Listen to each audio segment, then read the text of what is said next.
Today I'm going to show you how to truly release a tight psoas muscle.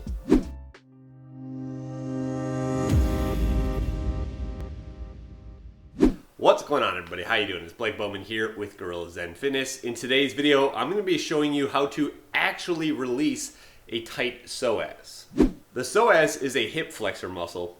It attaches on the lumbar spine, your low back. It runs forward in your upper trunk, I guess you could say. It eventually blends together with another hip flexor muscle called the iliacus, and then it anchors on the front of your hip. It's very common for this muscle to become short and tight and contribute to things like lower back discomfort and anterior pelvic tilt. Some really interesting things about this muscle that makes it unique are the following. Number one, it typically does not respond very well to stretching like other muscles do. When we deeply stretch muscles, they typically relax, all right? We decrease the neurological drive going into them and they shut down and basically become more soft and supple. That's kind of the whole point of stretching and elongating muscles. The psoas doesn't typically respond this way to a lot of stretching. So even if you are able to effectively put it under a stretch, it's not necessarily going to be able to release like other muscles will. Number two about this muscle is the majority of the muscle fibers that compose this muscle are just totally inaccessible to massage tools, and other methods of myofascial release.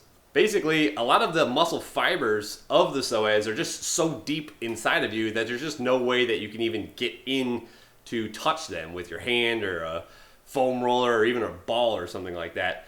Most of them, like I said, are too deep to ever be touched. The third kind of fun, unique fact about this muscle is it responds very poorly to stress, trauma, and excessive sitting. And it's for this reason that this muscle commonly becomes short and tight in people. These are pretty much the three reasons behind why this muscle is so stubborn and why people oftentimes deal with a tight psoas for many years. What I'm going to show you today are several things that you can do about the psoas that are actually going to help you in the long term and really help to effectively get this muscle to calm down. These are a lot different than the exercises and the other things that you'll typically see online. Having said that, let's get right into it. The first thing I'm going to share with you is a self-massage tool called the Psoas. This is it.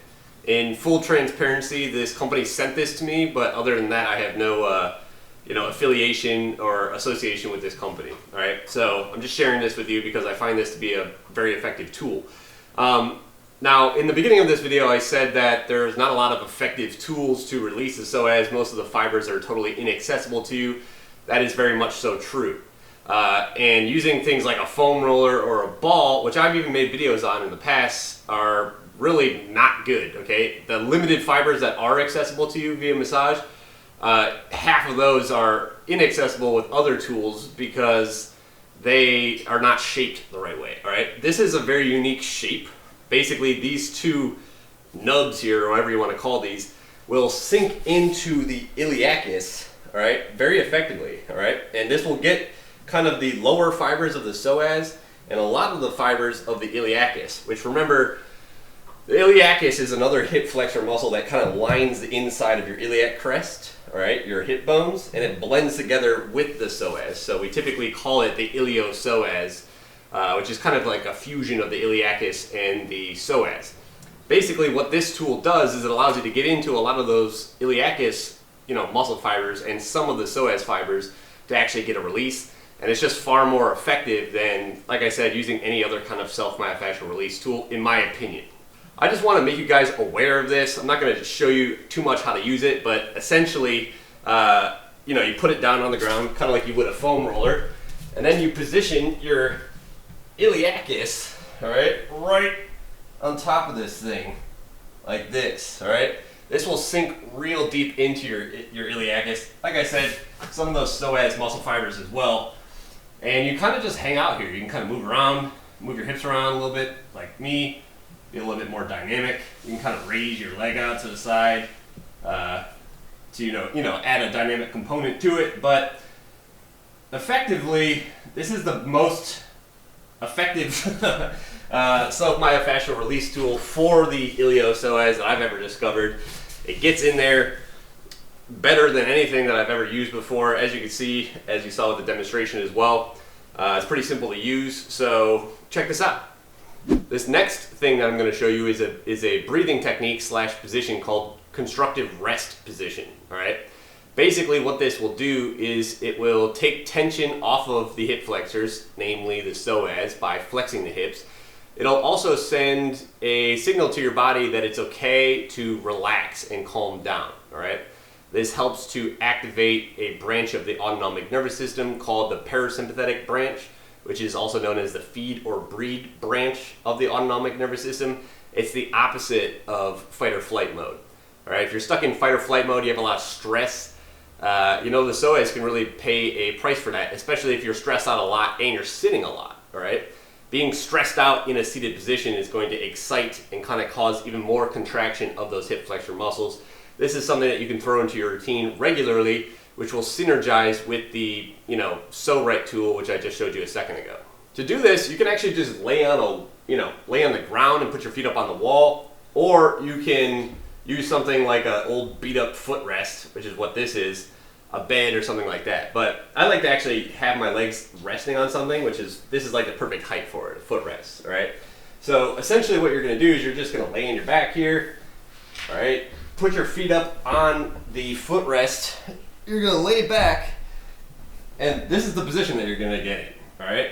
If you have a lot of psoas tightness, likely laying on your back flat with your legs straight out in front of you that way, it's gonna really pull on the psoas and kind of arch your back forwards, okay? You shouldn't notice that at all in this position. This should be really comfortable for you. That's the whole point of it, all right?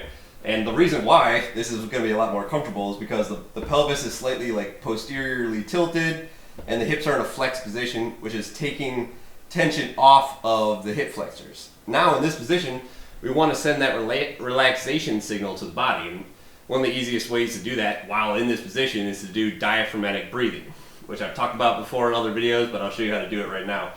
Take one hand, put it on the belly. Take the other hand, put it on the chest, right? The goal here, while breathing through the nose with the tongue pressed into the roof of the mouth, just behind the front teeth, that's a very important step, all right?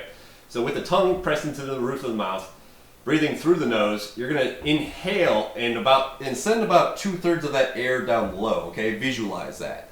Visualize sending 2/3 of that air into your belly, and then the last 1/3 of the inhalation comes into your chest, okay? So 2/3 here, kind of getting this belly to like rise up, and then the last 1/3 of the inhalation comes into the chest. Exhale and repeat, all right? In real time, that's gonna look something like this.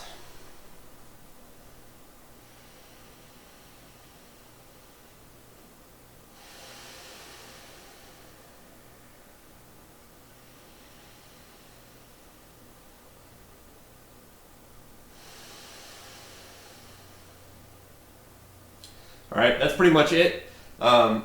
You can do this for as much as you need to. Like I said, it synergizes well with the Pso-Right that I just showed you, the Pso-Right, massage tool.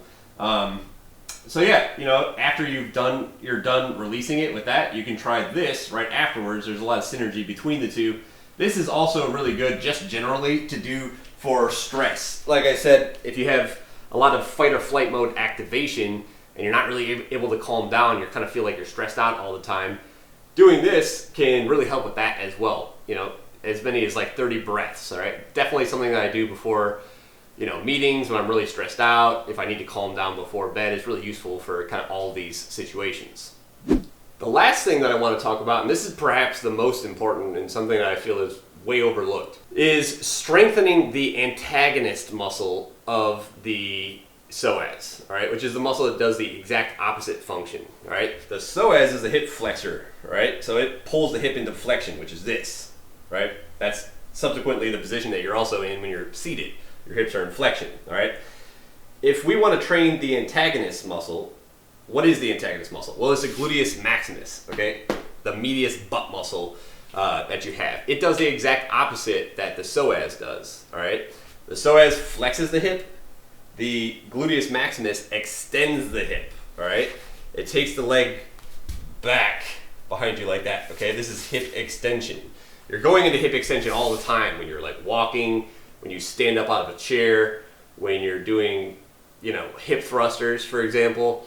All of these in an ideal world are activating the gluteus maximus, and that is the prime mover that's extending your hip.